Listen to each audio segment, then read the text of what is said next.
দক্ষিণ আফ্রিকা টি-20 বিশ্বকাপের সুপার 8 রাউন্ডের প্রথম ম্যাচে আমেরিকার বিরুদ্ধে 18 রানে জয় দিয়ে তাদের অভিযান শুরু করেছে। অ্যান্টিগার স্যার রিড রিচার্ডস স্টেডিয়ামে অনুষ্ঠিত এই ম্যাচে গ্রুপ 2 এর প্রতিদ্বন্দ্বিতায় মুখোমুখি হয় দক্ষিণ আফ্রিকা ও আমেরিকা। চোটের কারণে আমেরিকার ক্যাপ্টেন মোনাঙ্ক প্যাটেল এই ম্যাচে খেলতে পারেননি, ফলে স্ট্যান্ড ইন ক্যাপ্টেন হিসেবে নেতৃত্ব দেন অ্যারন জোন্স। টস জিতে জোন্স দক্ষিণ আফ্রিকাকে ব্যাটিংয়ের আমন্ত্রণ জানান। দক্ষিণ আফ্রিকার হয়ে কুইন্টন ডিকক দুর্দান্ত ব্যাটিং করে 40 বলে 74 রান করেন, যেখানে তিনি 7টি 4 ও 5টি ছক্কা মারেন।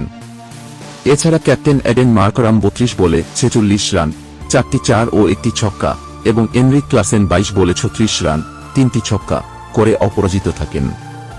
ট্রিস্টান স্টাবস 16 বলে 20 রান করে নট আউট থাকেন।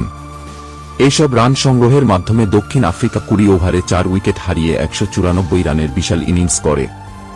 আমেরিকার বোলারদের মধ্যে সৌরভ নেত্রভালকর ও হরমিত সিং উজ্জ্বল ছিলেন। নেত্রভালকর 4 ওভারে 21 রান দিয়ে 2টি উইকেট নেন এবং হরমিত সিং 4 ওভারে 24 রান দিয়ে 2টি উইকেট নেন। জবাবে ব্যাট করতে নেমে আমেরিকা সাহসী লড়াই করে। আন্দ্রিস দাও 47 বলে 80 রান করেন, যেখানে তিনি 5টি 4 ও 5টি ছক্কা মারেন।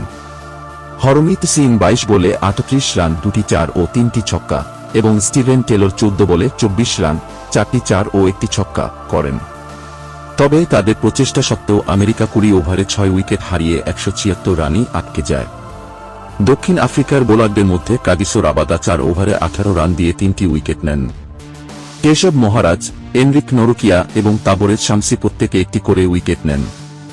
ম্যাচের সেরা খেলোয়াড় নির্বাচিত হন কুইন্টন ডিকক। এই জয়ে দক্ষিণ আফ্রিকা সুপার 8 রাউন্ডে তাদের অভিযান সাফল্যের সাথে শুরু করল।